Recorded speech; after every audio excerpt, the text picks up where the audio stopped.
자, 세 번째 시간 시작하겠습니다. 세 번째 시간 시작할게요. 아까 제가 두 번째 시간 말미에 그 회사 등록에서 추가사항 탭을 한번 입력해 보세요 라고 말씀드렸는데, 아마 어떤 친구들은 저는 교재가 없어서 어떤 내용을 입력해야 될지 이 내용을 확인할 수가 없어서 못하겠습니다. 뭐냐면 요거죠.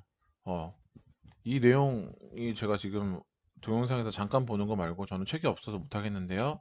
이렇게 말씀하시는 친구들도 있을지도 모르겠는데,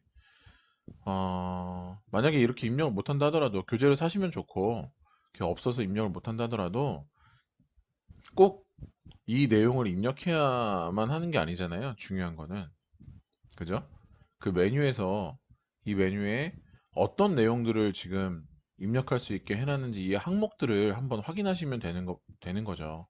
이 홈택스 로그인 아이디가 뭐 어떤 아이디인지 이건 중요하지 않죠, 사실. 그죠? 여러분들 입력하는 건 다 알 수 있으니까. 여기 키 나는 거야 뭐가 어렵겠습니까? 근데 이 메뉴에 회사 등록이라는 메뉴에 그 기본 사항이 아니라 추가 사항이라는 탭에 가보면 어떤 내용들을 입력할 수 있게 되었는지를 기억하시는 게 훨씬 더 중요해요. 그쵸? 예, 거기에 초점을 맞춰서 이해하시면 될 것 같습니다. 자, 우리는 이제 두 번째로 갑니다. 두 번째는요, 이 회사 자체가 이제 어떤 회사인지 등록이 다 끝났잖아요. 그러면 우리는 그 회사로 로그인을 할 거예요.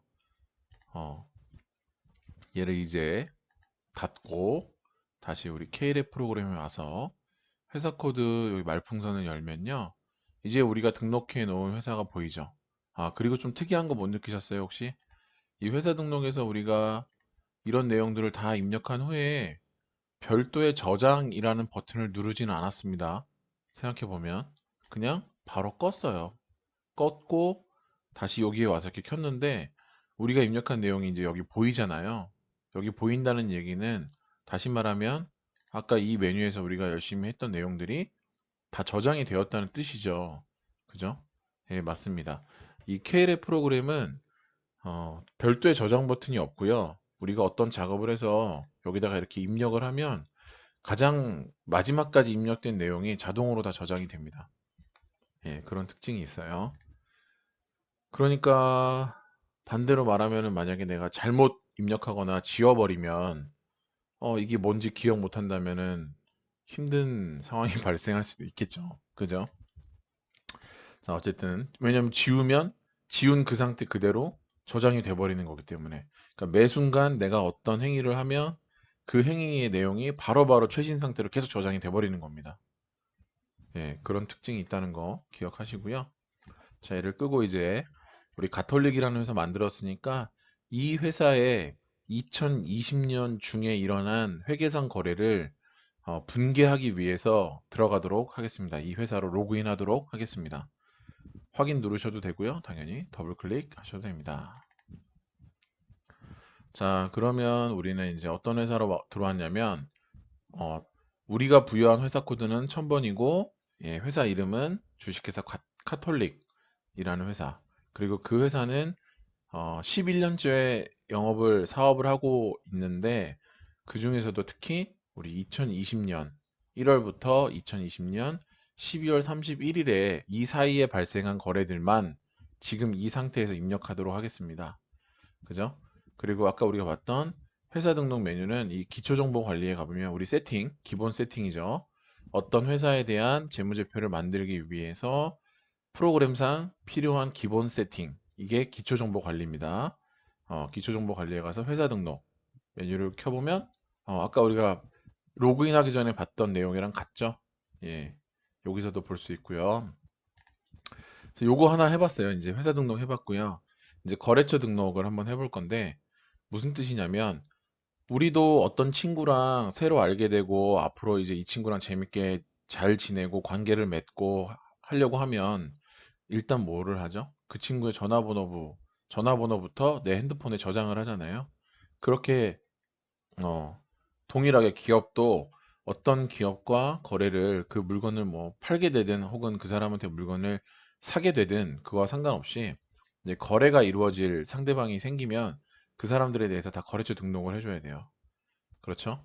근데 우리는 지금 이제 예제에서 하기 때문에 거래처를 이렇게 하나하나 먼저 등록을 하지만 실무에서는 새로운 거래처도 늘상 생길 수 있는 거잖아요. 언제든지.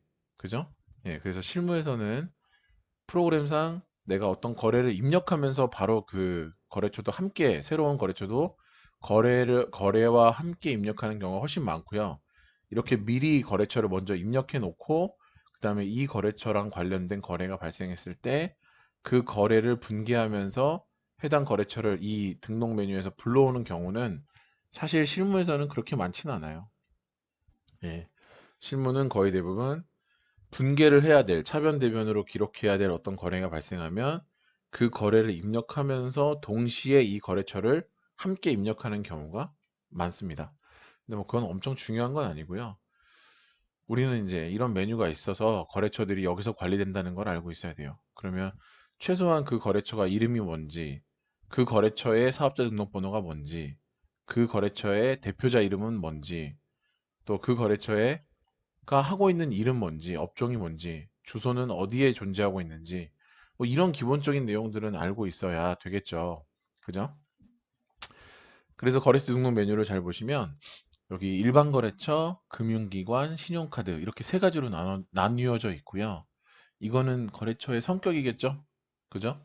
어, 우리도 전화번호부에 굳이 그룹을 설정한다고 하면 뭐 가족, 그 다음에 뭐 찐친, 그 다음에 뭐 그냥 아는 애, 뭐 이렇게 그룹을 나눌 수도 있잖아요.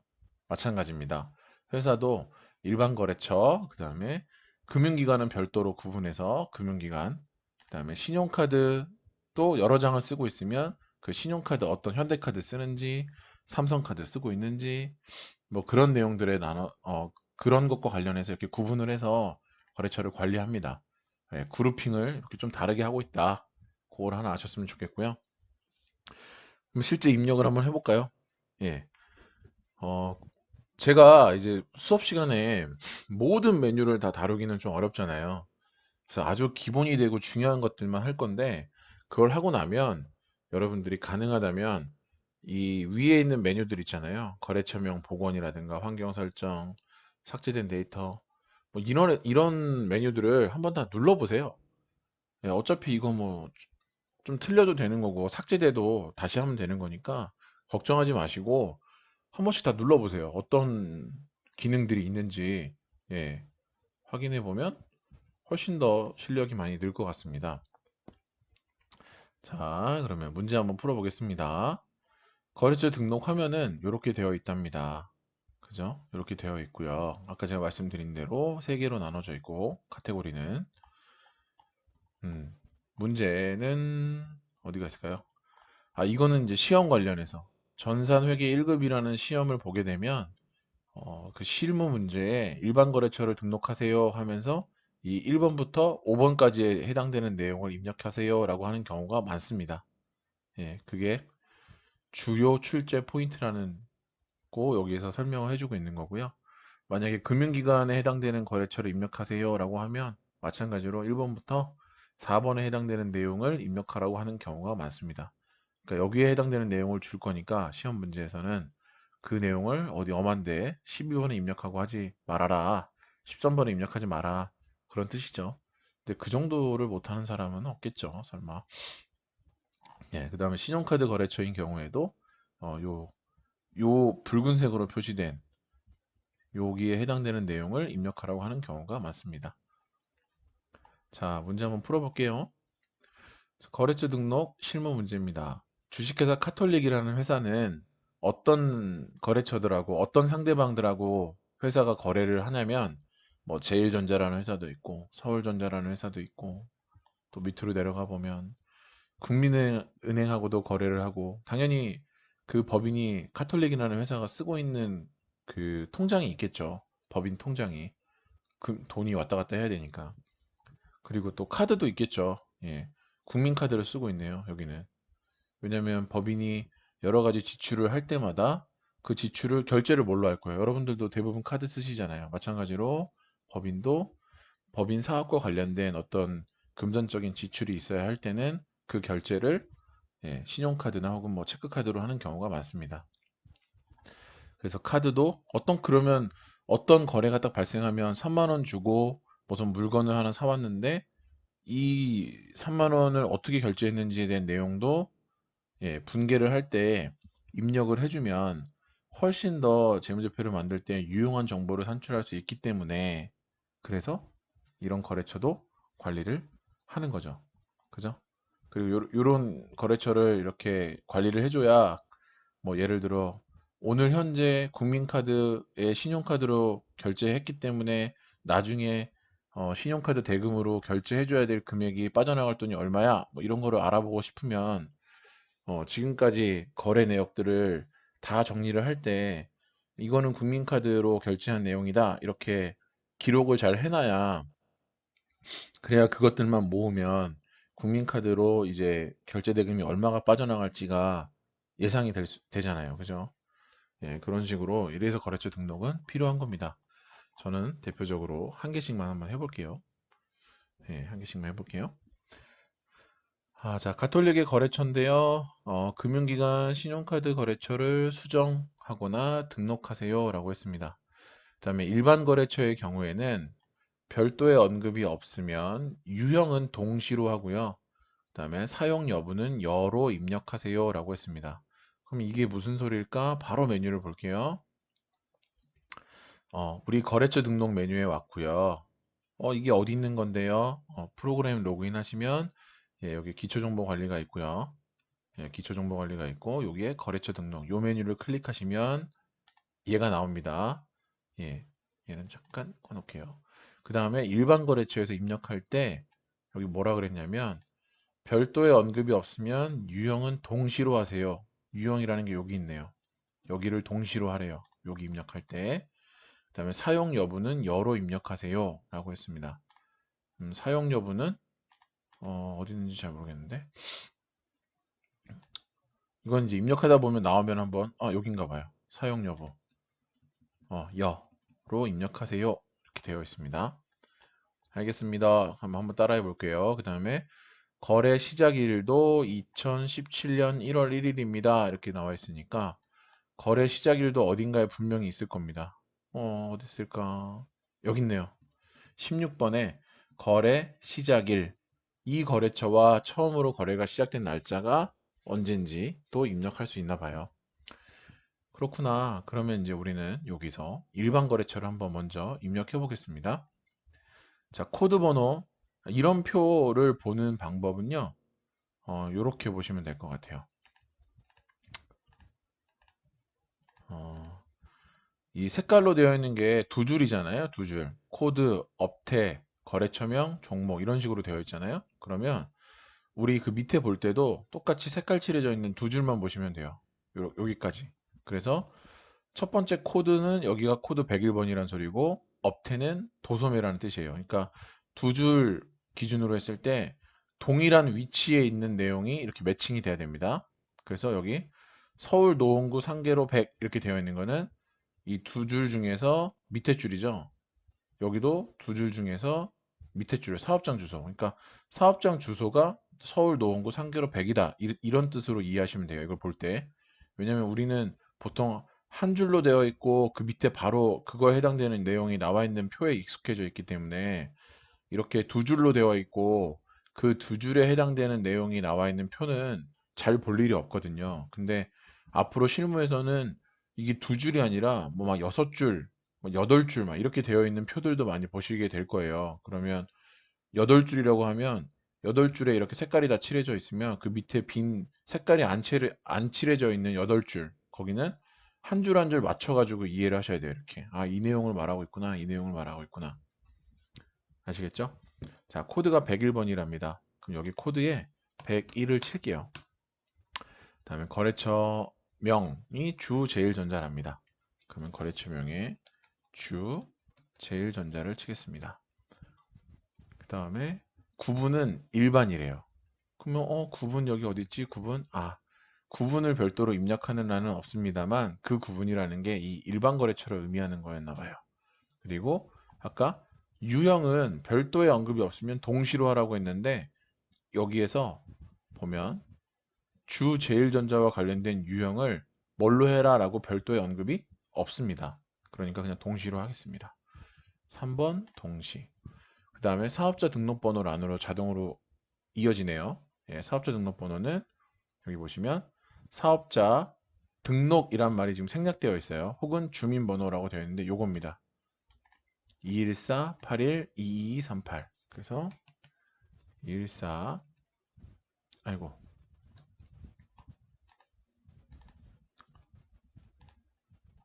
214-81-2238 맞나요? 네, 방금 본 것도 생각이 안 나네요.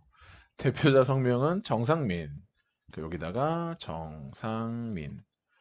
업태는 여기 보시면 업태 되어 있고 두 번째 줄 봐야죠. 왜냐면 전체 중에 두 번째 줄이니까 여기 도소매 종목은 전자부품, 도소매 전자부품 이렇게 되어 있고요. 주소는요. 예, 여기 사업장 주소, 그 다음에 여기 봐야죠. 서울 노원구 상계로 100. 여기서 예, 상계로 100.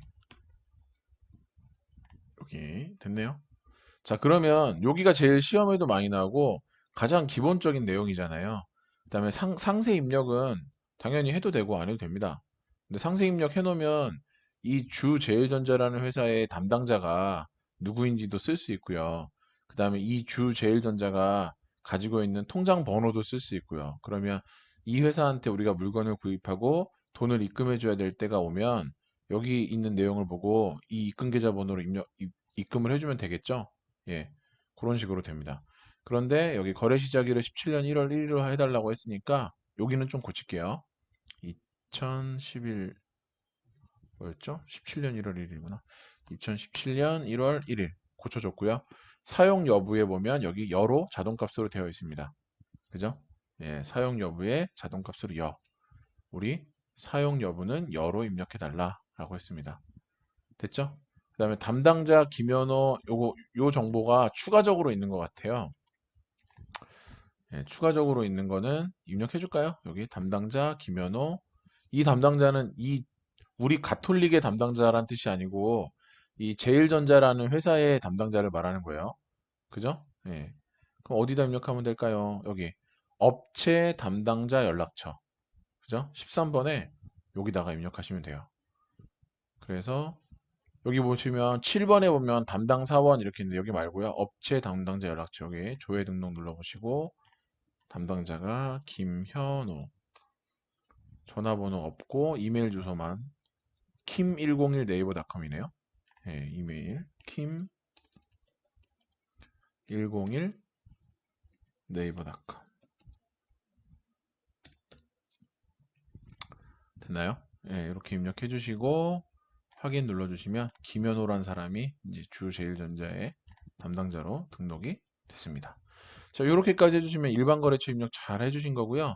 그 다음에 금융거래처로 가볼게요.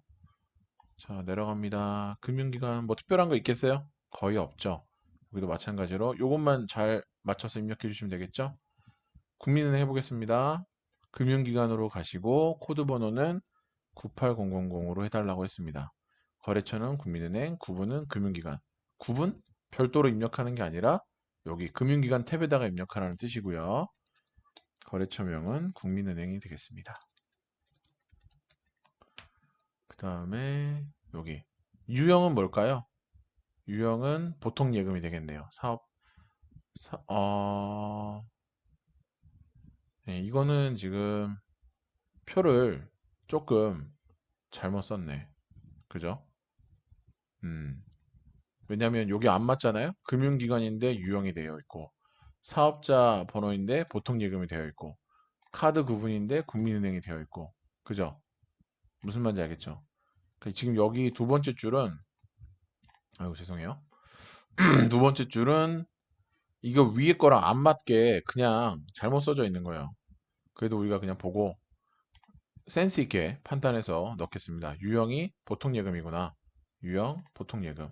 그다음에 계좌번호는 여기 있죠. 236921 236921 4784 슬프네요. 236921 4784 그다음에 02 이렇게 입력해 주시고 여기서 국민은행 선택해 주시면 되겠죠.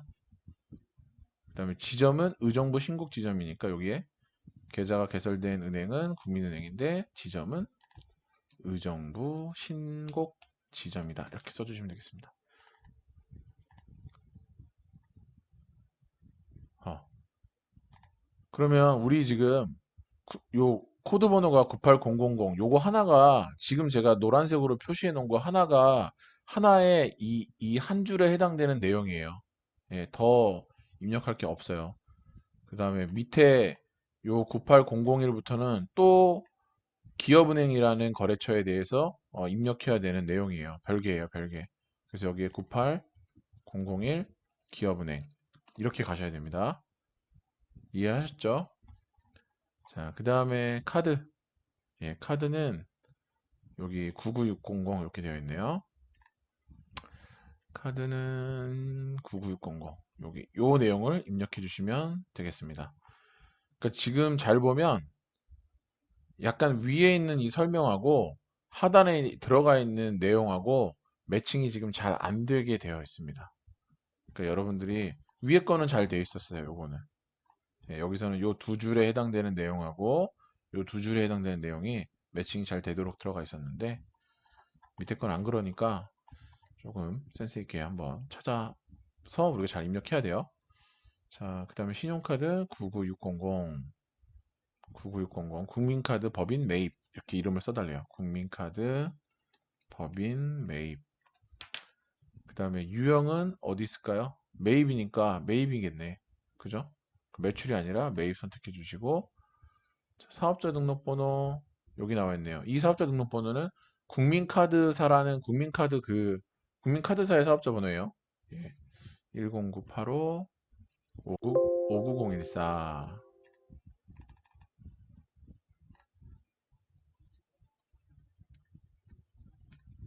이게 한 번에 다 외우지 못하면 계속 새롭게 지워지니까 힘드네요. 예, 여러분도 사업자 번호를 잘 한 번에 외워야 될 것 같습니다. 자, 이런 식으로 해서 카드 번호, 사업용 카드, 결제일, 뭐 수수료 이런 것들 다 어디 입력하면 되겠어요? 수수료 여기 1%, 결제일 25일, 그죠? 그 다음에 또 카드 뭐 종류가 뭐냐, 사업용 카드 3번 이런 것들은 여러분들이 얼마든지 퍼즐 맞추듯 찾아가서 입력할 수 있을 것 같아요. 별로 어렵지 않죠. 예, 가장 기본적인 기본 세팅이기 때문에 어렵지 않습니다. 자, 거래처 등록도 이런 세부 사항까지는 다 입력 안 해도 이제 어디다 입력하는지 알았으니까 이게 어떤 거래처인지만 세 가지 중에 하나로 구분을 하시면 예, 코드 번호 부여하시고 그다음에 해당되는 내용들 찾아서 입력해 주시면 되겠습니다. 너무 쉬웠네요. 자, 거래처 등록 끝나고 이제 계정 과목으로 넘어가도록 하겠습니다. 아이고 이게 너무 빨리 움직이네요. 그래서 이걸로 넘어가야 해야 되겠네요. 자, 계정 과목. 이제 자주 사용하는 계정 과목은 KLF 프로그램에 미리 입력이 되어 있습니다. 그죠? 근데 기업의 업종과 특성에 따라서 계정 과목이랑 적요 등록란에 만약에 추가로 입력하고 싶은 게 있으면 추가로 등록을 해서 사용해도 됩니다. 계정 과목이라는 건 우리 재무제표를 만들었을 때 그 재무제표에 들어갈 이 명칭이기 때문에 예, 상당히 중요하고요. 그 다음에 상당히 중요하면서도 또 어느 업종이든지 간에 공통적으로 사용하는 그 이름도 이미 많이 정해져 있기 때문에 우리가 개별적으로 추가하거나 수정해야 될 내용은 사실 크게 많지는 않아요. 예, 그래서 이걸 한번 먼저 볼게요. 자, 우리 세 번째 갑니다. 여기 기초정보관리에서 계정 과목 및 적요 등록이라는 메뉴를 한번 클릭해 보겠습니다. 뭐가 있는지. 자, 클릭해 보시면 와, 너무 많죠? 우리 회계 원리나 중급회계 같은 데서 맨날 하잖아요. 차변의 현금, 대변의 외상 뭐 매출액 또 뭐 차변의 재고 자산, 그죠? 뭐 대변의 현금 뭐 이런 명칭들을 쓰는데 그 명칭들이 여기 이미 다 들어가 있어요. 아주 기본적으로 쓰는 것들은 전부 다. 그쵸? 그리고 각각의 그 계정 과목 이름마다도 또 역시나 코드 번호가 다 부여되어 있습니다. 코드 번호가 부여되어 있어야 이게 관리하기가 쉬운 거죠. 체계적으로. 그죠? 그래서 아, 이런 것들이 있구나. 이렇게 보시고 어지간히 여러분들이 아는 계정 과목 이름은 다 들어가 있을 거고요. 아마 모르시는 게 더 많을 거예요. 그쵸? 그래서 우리는 예를 들어 이렇게 유형자산의 토지, 건물, 뭐 기계장치 이런 것들에 대한 감가상각비를 어떻게 계산하는지, 또 감가상각 누계액이라는 게 언제 나오는 건지 그런 내용들을 우리 회계 시간에 열심히 배우는 거예요. 그렇죠? 열심히 배워서 아, 이런 거래가 발생했을 때는 이 거래의 내용을 파악해 보니까 이런 계정 과목이 차변과 대변에 쓰여야 맞겠구나 라는 게 결정이 되면 그거를 예전에는 과거에는 손으로 종이에다가 차변, 현금 이렇게 썼지만 지금이 아니라 이미 뭐 한 1, 20년 전부터 그걸 손으로 쓰지 않고 이 프로그램에다가 입력하는 형식으로 기록을 하는 거죠. 근데 그 입력하기 위해서는 미리 이렇게 세팅이 되어 있어야 계정 과목을 뭘 쓸지 그래야 얘네들을 불러와서 입력하면 되겠죠. 매번 새로 쓸 필요 없이. 그래서 계정 과목과 관련된 내용은요. 이 메뉴에 있는 내용들을 여러분들이 한번 쭉 훑어보시고 아, 이런 계정 과목들이 있구나. 그리고 이런 내용들을 가지고 내가 분개를 하면 나중에 재무제표에 요 계정 과목 이름이 나오는구나. 요것만 이해하시면 돼요. 아시겠죠? 그리고 우리 문제는 굳이 문제를 풀어본다고 하면 예, 요런 게 있어요. 자, 다음 보기를 참고해서 계정 과목 및 적요 등록 및 수정하시오. 말이 좀 이상하죠. 다음 보기를 참고하여 계정 과목 및 적요 등록을 수정하시오라고 말을 하는 게 맞겠네요. 예. 그럼 코드 번호 이거 한번 해볼게요. 104번이 재예금이라는 이름으로 이미 세팅이 되어 있는데 변경하래요. 계정 과목 이름을 변경하래요. 뭘로? 외화예금으로 바꾸래요. 왜냐하면 우리 회사는 재예금이라는 말을 쓰지 않고 외화예금이라는 명칭을 써서 나중에 재무제표를 만들려고 하나 봐요. 그러면 여기 메뉴에 오셔서 계정 과목 및 적요 등록 메뉴에 오셔서 104번 코드 번호 104번을 찾아야 되는데 여기 왼쪽에 이렇게 보시면 104번이 어디에 들어가 있을까요? 예, 100번, 101번부터 이렇게 끊어져 있잖아요. 쭉. 104번은 여기 있겠네요. 예, 여기를 딱 클릭하시면 101번부터 145번의 내용들이 이렇게 나옵니다. 쭉. 그죠? 예, 이렇게 나오니까 그 중에서 104번 딱 가보니까 여기 재예금이라고 되어 있네요. 그럼 얘를 뭘로 바꾸라고요? 이름을? 예, 계정 이름을 외화예금으로 바꿔달랍니다. 자, 그러면 여기 어떻게 됐어요? 바뀌었죠? 외화예금이. 앞으로 우리가 이 프로그램을 이용해서 분개를 하게 되면 그때 코드 번호 104번을 차변 혹은 대변에다가 넣게 되면 이제부터는 넣었을 때 나오는 이름이 재예금이 아니라 외화예금이 되는 거예요. 수정했기 때문에. 아시겠죠? 자, 이런 수정은 다 어디서 한다? 예, 요 계정 과목 적요 등록 요 메뉴에서 하면 된다. 그다음에 적요라는 거 보면 적요, 현금 적요, 대체 적요 이런 말이 하나 있어요. 이건 뭐냐면 모든 계정 과목별로 여기 보면 현금 적요, 그다음에 대체 적요가 있습니다. 여기에다가 추가로 이렇게 4번 하고 이렇게 입력할 수도 있는 거고요. 혹은 이 내용이 필요가 없으면 삭제할 수도 있는 겁니다. 얘는 기본으로 들어갔으니까 못 지우는 거고 내가 추가했던 것들 중에서는 다시 삭제할 수도 있는 거고요. 그래서 이렇게 추가했던 거는 마음에 안 들면 삭제. 자, 이런 식으로 여기서 적용은 어, 수정이나 혹은 이런 관리가 가능합니다. 자, 그럼 얘는 끄고요. 자, 마지막으로 환경 설정 한번 볼까요? 이렇게 가는 게. 자, 환경 설정은 어디에 있는가 볼게요. 분계 유형 요거 하나 한번 보겠습니다. 분계 유형 설정 이렇게 되어 있었는데 우리는 계속 제가 뭐라고 말씀드렸냐면 회사의 거래가 회계상 거래가 발생하면 그 거래를 차변 대변에 맞춰서 분개를 해야 된다고 했어요. 근데 분개를 할 때 기본적으로 내가 매출에 해당되는 내용을 분개하고자 하면 이 프로그램은 매출과 관련된 여러 계정 과목들 중에서 뭐 상품 매출도 있고 그다음에 제품 매출도 있고 용역 매출도 있고 막 명칭을 뭘로 써야 될지 모르는데 기본값을 지금 상품 매출을 해놨다는 거예요. 그래서 내가 매출과 관련된 분개를 하기 위해서 매출을 딱 선택하면 계정 과목의 구체적인 이름이 원래는 상품 매출로 딱 튀어나옵니다. 근데 우리 회사는 제조를 해가지고 물건을 파는 회사이기 때문에 그 매출과 관련된 이름을 상품 매출이 아니라 제조한 게 제품이거든요. 예, 상품은 그냥 사와서 파는 게 상품이고, 제품은 내가 제조를 해서 팔면 제품이라고 부르는데, 그렇기 때문에 우리는 제품 매출이 더 적합한데, 이런 생각이 들면 제품 매출을 바꿔야 되겠죠. 근데 매출과 관련된 분계를 할 때마다 프로그램이 자동으로 제품 매출로 이 이름을 이렇게 실현시켜주면 더 편하겠죠. 일하기가. 그래서 그런 걸 원할 때는 환경 설정에 가서 바꿔주면 된다. 이런 뜻입니다. 자, 여기 환경 등록으로 가볼게요. 여기 가보면 회계라고 되어 있고, 여기 분계 유형 설정 2번 여기를 보시면 이제 매출은 어떤 걸로 할 거냐 했을 때 상품 매출이 아니라 여기다 쳐볼게요. 제품 매출 이렇게 404번이네요. 제품 매출로 확인. 그럼 얘 바뀌었죠? 오케이.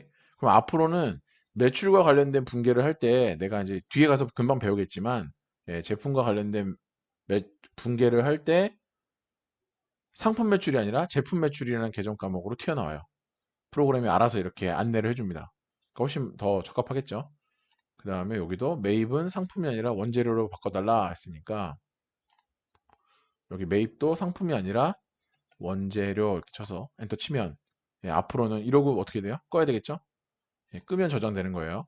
자, 이렇게 해놓으면 지금은 아직 모르지만 곧 다다음 시간에 배울 요 일반 전표 입력, 메인 매출 전표 입력 요 메뉴에서 실제 분계를 입력하게 되는데, 그 분계 입력할 때 매출에 해당되는 거래라고 하면 프로그램이 자동으로 이제는 제품 매출이라는 계정 과목을 추천해 줄 겁니다. 아시겠죠? 자, 여러분들이 워낙 프로그램을 잘 다루고 IT에 대한 이해도가 높기 때문에 다들 지금 제가 설명해 드린 내용이 너무 쉬울 거예요. 너무 쉬울 건데 저도 그걸 모르는 바 아니에요. 하지만 해야 됩니다. 그리고 게임이 아니기 때문에 쉽지만 눈에 잘 들어오지 않고, 누군가가 얘기해주면 한번 듣고 그냥 이해하는 정도로는 금방금방 들어오지만, 본인이 직접 보려고 하면 이거 잘 안 보게 돼요. 그러니까 어, 너무 쉽다 생각하지 마시고 그냥 편하게 들으시면서 끄떡끄떡하고, 이제 구체적으로 이제 일반전 변경이나 이런 거 가서 회계적인 내용이 나오니까 그때 또 제 설명을 더 열심히 들어주시면 좋을 것 같습니다. 자, 오늘 수업은 이 정도 하면 되겠죠? 예, 충분히 지금 25분만 해야 되는데 지금 조금 시간이 더 지나서 지금 보이지 않지만 여러분들의 원성이나 뭐 이런 것들이 막 들리기 시작했습니다. 그래서 뒤통수가 너무 따가운 관계로 이 정도로 정리를 하고, 자, 우리 오늘 과제는 이 기본 세팅이라고 볼 수 있는 회사 등록과 거래처 등록, 그 다음에 계정 과목 등록, 수정, 뭐 이런 것들을 갖는 의미, 그 다음에 이걸 구체적으로 어떻게 하면 되는지에 대한 내용을 아주 간략하게라도 다시 한번 정리를 머릿속으로 하시고 그 다음에 과제를 제출하시면 되겠습니다. 자, 그러면 수고 너무 많으셨고요. 과제 바로 제출하세요. 미루지 마시고 듣고 나서, 예, 바로 제출하시고 또 힘들겠지만 또 즐거운 한 주 보내시기 바랍니다. 네, 수고하셨습니다.